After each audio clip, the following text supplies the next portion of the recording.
আসমান আল্লাহ বানাইছে কুন ফায়াকুন বইলা, ফেরেশতাও আল্লাহ বানাইছে কুন ফায়াকুন বইলা, জমিনও আল্লাহ বানাইছে কুন ফায়াকুন বইলা। কিন্তু আমারে আপনারে আল্লাহ পাক কুন ফায়াকুন বইলা বানাই নাই। আমারে আপনারে আল্লাহ পাক যখন বানাইছেন খলাকতু দিয়ে দাইয়া, আমার আল্লাহ বলেন আমি আমার নিজের হাত দিয়া বান্দা বান্দিরে বানাইছি। কারণ এই চেহারার মধ্যে এত দামি কপাল, ওই কপাল দিয়া বান্দা আমার কুদরতি কদমে সিজদা দিবে।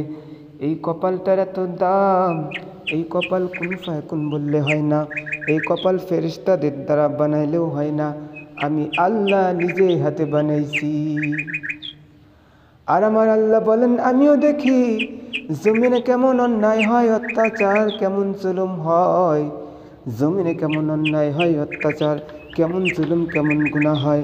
আমি আল্লাহ দেখতেছি আমার নায়েব উলামায়ে কেরামের সাথে কেমন আচরণ করা হয়। সব